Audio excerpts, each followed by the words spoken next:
thanks for coming. And it's a great turnout. And I would like to invite Mr. Dennis Mosi.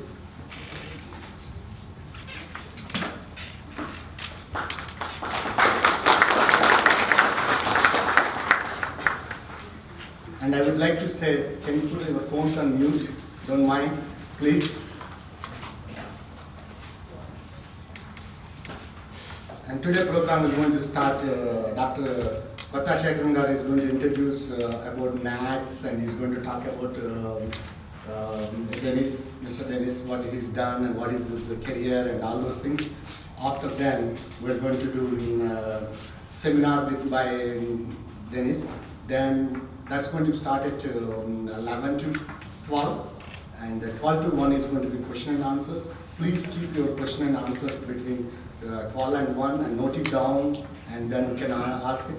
Let him complete the first hour of the seminar, what he can able to explain us what is a living trust and why we need to have a trust, why we need to have a well, why we need to have a estate planning and all those things.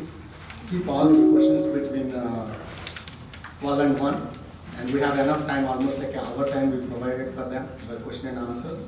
And I would like to say thanks for all you guys coming here, and I will welcome Dr. Shekaran Kotta garu to introduce about NATS, and he's going to talk about Dr. Dennis.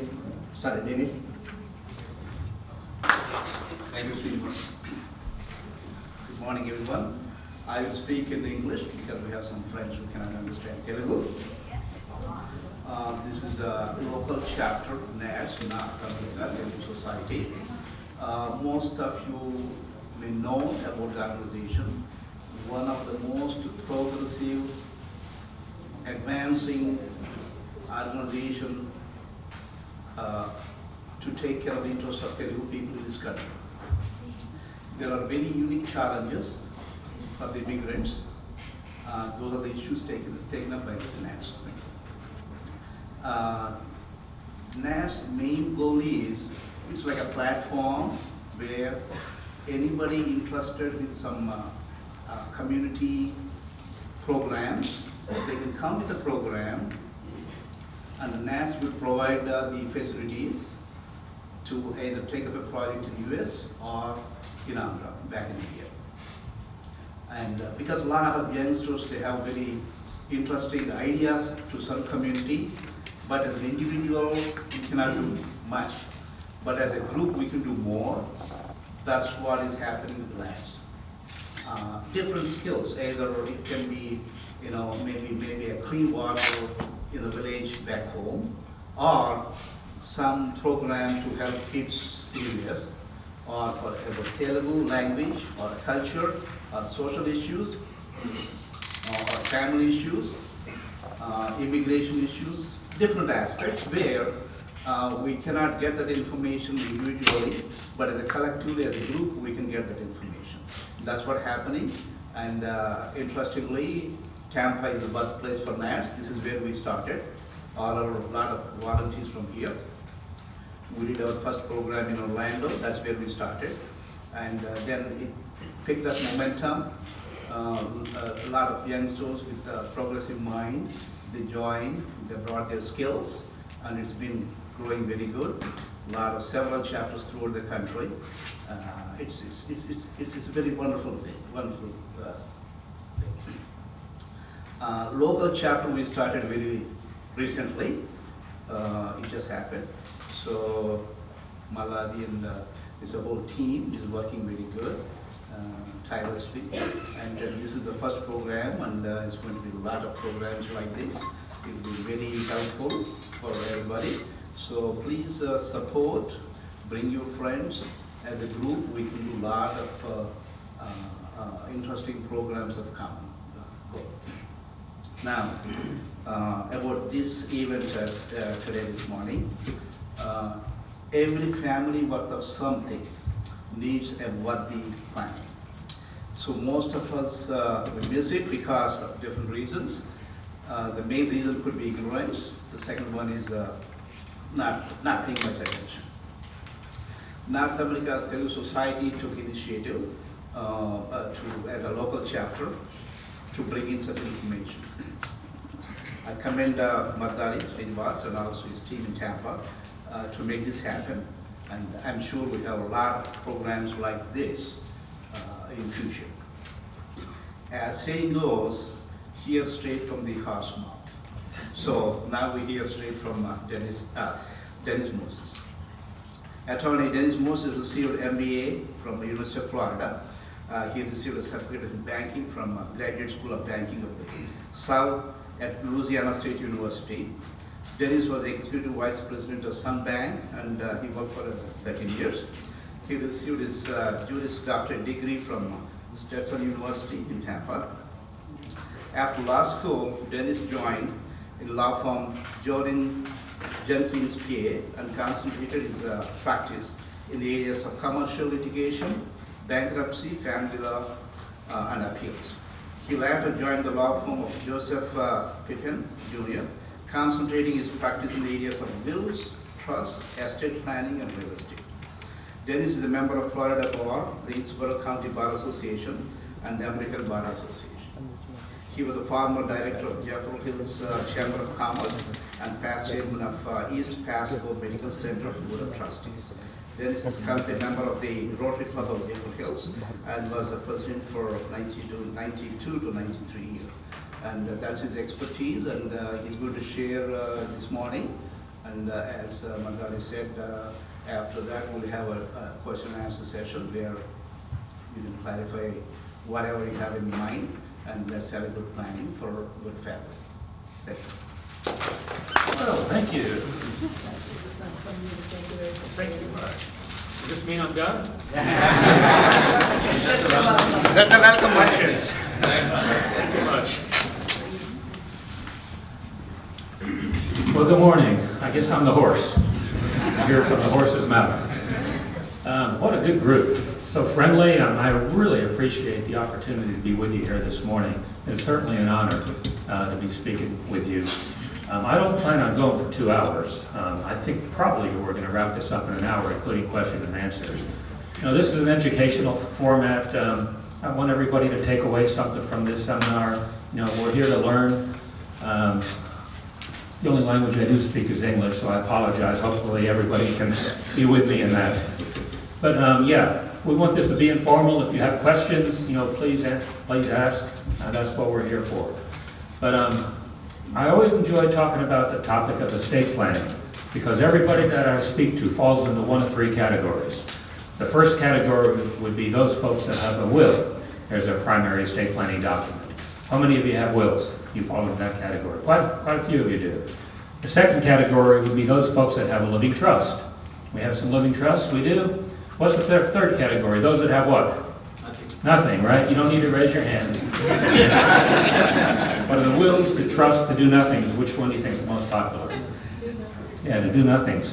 You realize about 60% of the people in this country have done absolutely nothing in planning for the distribution of their estate, you know, upon their death. And I see so many young people too, and they say, well, I don't have anything. Well, you got young children, don't you? Aren't those your most important assets? And you know, my goodness, things happen unfortunately in life, things that we don't foresee, but it's nice to be able to plan and choose who we want to take care of our children and everything, you know, if something were to happen to us. So regardless what the age is, you know, something definitely is better than nothing. But let's talk about, everybody have a handout? Everybody have one? We have some work out here. And I'll be speaking from that mostly. So let's talk about those three estate plans. Let's start with the do-nothing plan. A lot of you here today is in that category. What do we like? What are the advantages of doing nothing, right? Well, you don't have to come see me. You know, you don't have to spend any money. There must be a lot of advantages because most people choose that estate plan. But all we're going to say about that estate plan, if you do nothing, the state of Florida will actually write your will for you. Believe it or not, it's not a very good will. It's not a will that I write frequently. Most people don't choose that will. So, you know, the only thing we're going to say about that do nothing plan, you know, something definitely is better than nothing. So that do nothing plan, we don't like that, right? Second estate plan, wills. A lot of you here today have a will as your primary document. Now, what do we like about wills? Well, there's advantages of having a will. You know, we can choose our person that we want to settle our estate if we were to pass on. You know, we have some choice over who that person can be.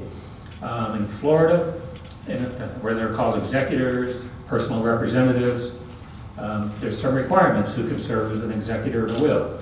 You know, if you have somebody that's related to you by blood, you know, son, daughter, niece, nephew, mom, dad, you can trace that blood connection. You know, that person can serve as your executor. Obviously, you know, your spouse can serve as your executor.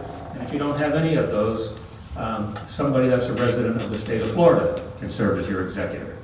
So blood relative, spouse, or they're not related in any way, you know, they need to be a resident of the state of Florida. What else do we like about wills? Well, believe it or not, wills don't cost a whole lot of money. You know, in fact, if you were to come to me and say, Dennis, you know, I want a will, that's all I want. You know, we charge you $125 to write a will. Not a lot of money, but it does a lot, you know, in the event something would have happened to us. However, wills do have some disadvantages. And on a poster sheet that that was handed out to you, you can see what they are in the middle of the page. What's the number one disadvantage of having a will? Probate. Probate. Why do most people not like probate? Yeah, it takes a long time and what? Yeah, it costs an awful lot of money. In fact, there's a chart on the bottom of that poster sheet that shows different estate sizes, average probate fees according to estate size. You know, some of you may say you don't have a very large estate. Others of you may say that you do. But no matter what the size of your estate, it's going to cost a lot of money. And where does all that money go? Yeah, attorneys, right? Why do you want to pay your attorneys all that money in probate fees and everything? And it's thousands and thousands of dollars, but most people end up, it's what they want to do for some reason, and all that can be avoided. And everybody know what the probate process is? No. Okay, you know, stop me if I start going on where I need to go back. Probate, if somebody dies with assets in their name alone, or they don't have any beneficiaries, then those assets have to go through the courts, they have to go through the probate process. So if somebody dies with a will or nothing, you know, if we already talked about if somebody dies with nothing, the state of Florida writes the will, it's a statutory will. So we have to probate Florida's will. If somebody dies with a will, we need to probate that will. And it's a lengthy process. Again, it costs a lot of money, but what actually happens, the personal representative signs a petition that the judge says is okay, you know, this person can now be the personal representative of the estate, and we can go ahead and issue letters of administration and begin this whole probate process. So the executor would take these letters of administration to whoever holds the assets, you know, the banks, the brokers, letters of administration. If there's real estate to sell, that gives the executor, the personal representative, the ability to do all of that. And meanwhile, we have to publish in the newspaper for 90 days, give any creditors the opportunity to come in and, you know, stake a claim on the estate. And if we know creditors, you know, we have to put them on notice and everything. That's so they have an opportunity to come forward. You know, and if there's assets sufficient to pay all the creditors, you know, that's what's done. And then after the 90 days, you know, if there's no objections or anything from everybody, everybody's put on notice, we can start beginning to close the estate. Sometimes real estate's hard to sell or whatever, and, you know, it could take a long time. Some things can take years. And by the end of the probate process, then the judge finally issues an order saying, okay, we're done now. We have given an accounting to all the beneficiaries, because the beneficiaries in the will, or the beneficiaries in Florida's will, the statutory will, you know, needs to be kept on notice and needs to be aware of what's going on. And that's a court-approved accounting. Our home, you know, real estate, all of that gets retitled to the trust. Anybody own a home up north and a home here? That's where a living trust really works well. Say I owned a home up in New York, and I owned another home right here in Tampa, and I were to die. What happens? It'd be two probates, one in New York, one here, because real estate is probated in the state in which it is situated. So you look at all those probate attorneys' fees now you got two states going in, the time that it takes. But by deeding both properties into the trust, we can actually eliminate probate in all states. And I see so many times one of the children comes in and hands me a deed. Well, the house was never in the trust. Well, that's a shame, because, you know, now the home's a probate item. You know, that's a $3,000-4,000 expense when all that can be avoided.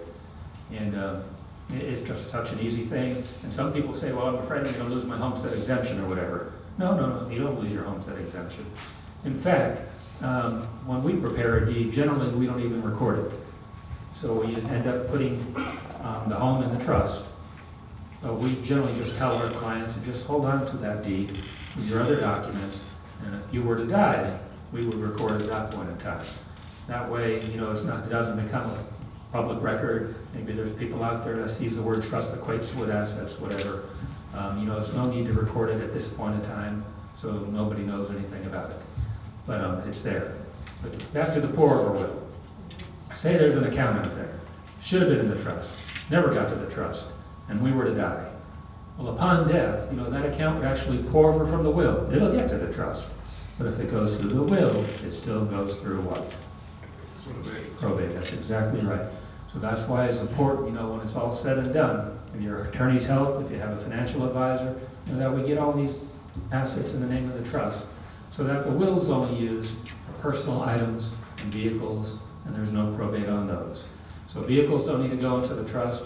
There's no probate. All the executor in the will has to do is take the title, the death certificate, and the will up to the tag agency, and they'll go ahead and transfer the vehicle without having to go through probate. And in Florida, you know, we own a bunch of stuff, right? Have stuff, watches, and personal items.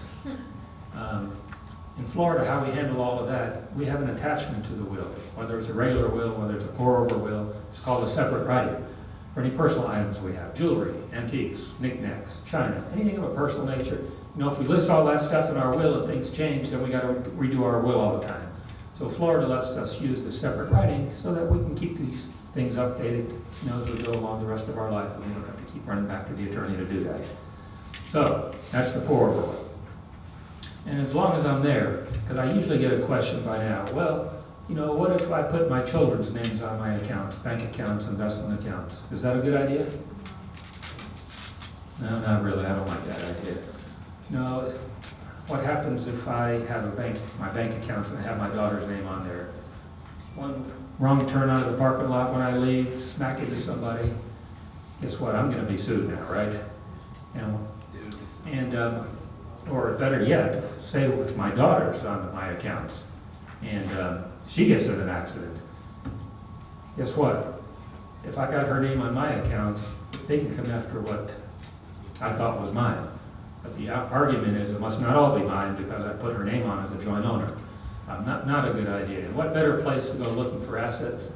Let's go see where mom and dad banks. Let's get a financial statement on them. Let's see, you know, how everything's titled. Again, the better idea is get the assets in the name of the trust, and then upon death, all the successor trustee has to do, take the trust agreement, the death certificate to the banks, the brokers, you know, whoever holds all the assets, gather everything up, distribute them, and everything's done. Works so much better. Thank you, Dennis. This is an excellent information session. I would like to mention one of our unique situations is where most of us here have assets in India or foreign. How these foreign assets fit into this living trust? How does what fit in? The foreign assets, the assets over in India. Yeah, if you have assets back in India, you really ought to. If a couple are both beneficiaries in starting the irrevocable trust, if they both, let's say, perish, what happens to the trust? Does the trust get dissolved, or the beneficiaries of the trust automatically inherit the trust? Well, on behalf of NATS, it's my privilege to give a vote of thanks speech. NATS extends a very heartfelt gratitude and appreciation to Mr. Dennis Moses, who has given his valuable time to this very informative seminar. Thank you, sir. Thank you. I also sincerely thank the guest invitees for taking some of your valuable time, weekend time especially, and to attend this seminar, and I hope it's very educational and useful for all of you. As events like this can't happen by themselves, I would like to thank a few people. Firstly, I want to thank a very important person, Mr. Srinivas Malladi, for his leadership and education to make this event happen. I thank Mr. Srinivas Nanapinega and the advisory board committee who came up with this excellent and important suggestion of having a will and trust seminar for the community, especially for the Indian immigrant community, to know the law of the land and how to secure the finances for the loved ones. Special thanks to Mr. Shyam Tengarala and all his event management services team for the event setup and organizing this event so wonderfully. Thank you. I thank Mr. Ramesh Kohli and his PR team for coordinating with guest registrations today. Thank you. I also thank Mr. Ugandar Mahagala and his web committee team for handling the event registration, and Mr. Sudhir Mikilneni, who volunteered to capture today's wonderful moments. Thank you. Also, I thank Mr. Adi Kantapuri and his social service team for volunteering their time to help this event. Lastly, but most importantly, we at NATS Tampa Bay chapter would like to thank Mr. Srinivas Guttukonda, NATS chairman. He wanted to be here today, but because of prior commitments, he couldn't attend. Mr. Sekam Kotta, NATS National Advisory Board, and Mr. Prashant Phenomeni, NATS Board of Director, for the kind guidance to make our trust event go smoothly. Thank you.